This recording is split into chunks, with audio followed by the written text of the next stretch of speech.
Dès qu'on rentre dans la lettre, dans les traces, dans les signes, c'est un monde sans fin. C'est un monde qui nous relie à notre histoire, à l'histoire de l'humanité. C'est quelque chose qui nous définit un peu, hein, ces traces qu'on laisse sur les murs, ce besoin d'écrire, ce besoin de s'exprimer, même d'une manière assez abstraite parfois.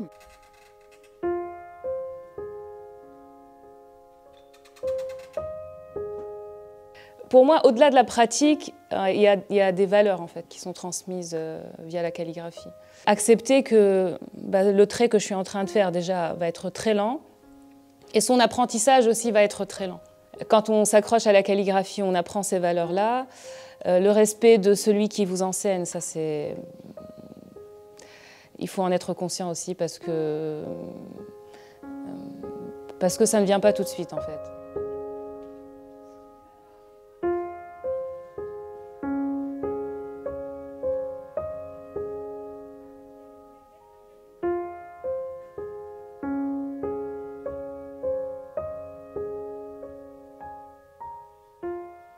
C'est une amie qui un jour me dit « Ah tiens, il y a un stage de calligraphie, d'initiation à la calligraphie, est-ce que tu veux venir ?» C'était la première rencontre avec un calame, avec de l'encre, avec la façon dont un maître transmet ce qu'il a appris à ses élèves. Une fois que j'ai mis le pied dedans, c'est comme s'il y avait toujours cet appel « Ah non, tu dois continuer, tu dois continuer, tu dois continuer ». Donc je crois que c'est la calligraphie qui m'a appelée à elle, c'est même pas moi qui ai fait un choix raisonné en me disant « je vais y retourner ». J'ai même pas eu cette démarche, c'était une envie, c'était un manque en fait. C'est comme s'il y avait un manque. Une fois que j'ai découvert ça, une fois que j'ai découvert les lettres et la calligraphie, je me suis dit « non, je dois y retourner ».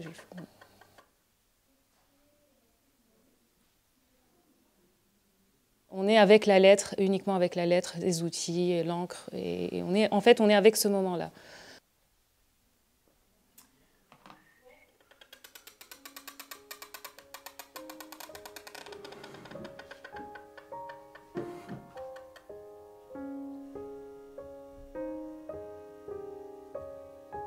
La calligraphie, c'est une pratique et que d'abord, patiemment, passer du temps sur un manuscrit, par exemple, une écriture ancienne, pour la comprendre comment elle est faite, pour s'imprégner, pour rentrer dans ce monde formel, c'est quelque chose qui me faisait du bien. Voilà, ça calmait ma respiration sûrement, ça me posait,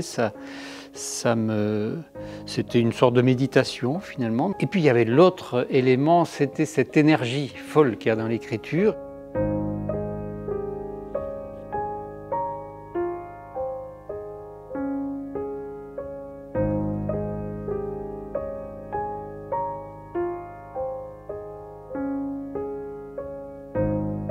Ma rencontre avec la calligraphie, ça était finalement la rencontre avec les travaux d'un calligraphe, d'un artiste, graphiste, qui s'appelle Laurent Flugo et dont j'ai vu les œuvres.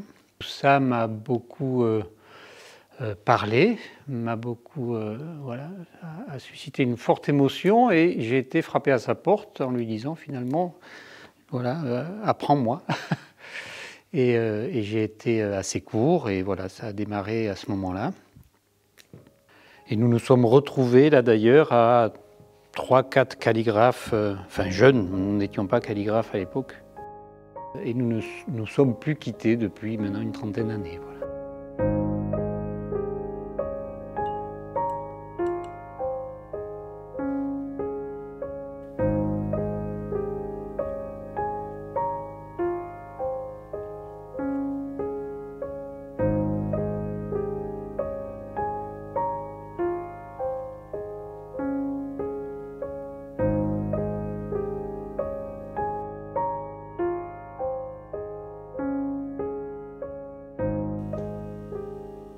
Donc c'est ce qu'on appelle le calame, mais c'est un roseau ou un bambou qui est taillé, coupé qui est biseauté, qui doit être biseauté.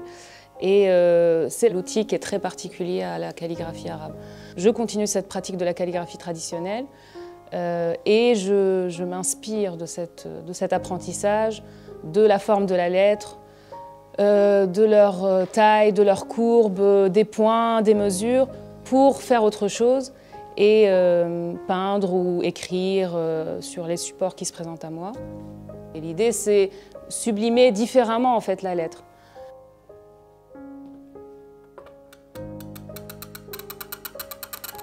Il y a la calligraphie traditionnelle, historique, qui porte un message en soi par les formes qu'elle dessine. Il y a la calligraphie les mots qu'on peut utiliser dans l'art pour faire passer un message. Et puis il y a tout ce domaine de l'écriture qui va rajouter du sens au sens du mot. Et c'est là vraiment que pour moi le calligraphe se situe, c'est-à-dire entre l'image et le mot et le sens du mot. Derrière l'intérêt qu'on a pour la lettre, eh ben, il y a toute une culture, il y a toute une histoire, il y a tous les peuples qui déboulent là avec leurs écritures différentes. Et ça, c'est vraiment... On peut accéder à ça avec un peu de travail, de pratique, bien sûr. Et ce faisant, la transmission, effectivement, c'est des rencontres avec les personnes différentes. Et donc, c'est à chaque fois, pour moi, un enrichissement.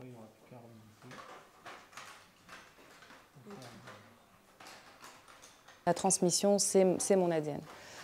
Transmission ou dans la calligraphie ou dans l'enseignement, peu importe la transmission en fait, ça peut être même un proverbe que j'ai appris petite et je crois beaucoup dans le fait de semer des graines.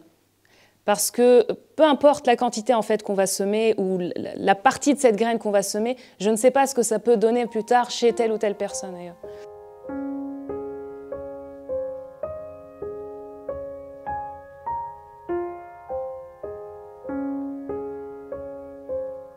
Jean-Marie, c'était une belle rencontre. Et je sens chez lui aussi cette idée de transmission, même dans ses paroles, en fait, dans sa façon de parler de sa pratique.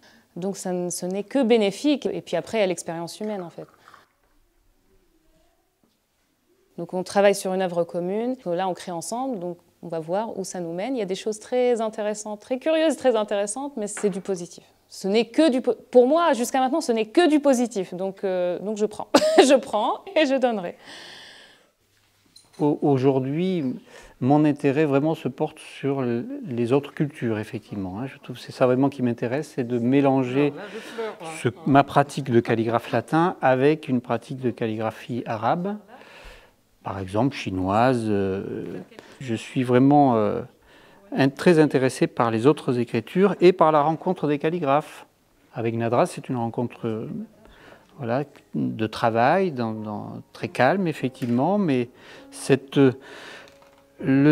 partager une surface de travail, une page blanche, et qui est loin d'être blanche d'ailleurs parce qu'elle se remplit très vite de tout ce qu'on a comme image d'écriture, mais arriver à partager un espace, arriver à faire côtoyer les écritures, puis les superposer peut-être un peu, puis les écritures s'entrelacent un peu, voilà, tout ça c'est vraiment un travail pour moi intéressant et où on s'apprivoise petit à petit, voilà, pour donner une image partagée, une image commune de nos écritures.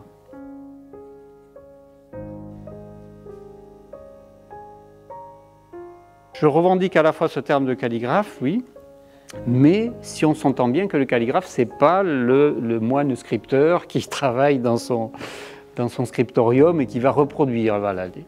La calligraphie, pour moi, c'est vraiment quelque chose de très vivant, qui ouvre sur toutes les dimensions de l'art. C'est justement cette expression contemporaine d'une tradition ancienne.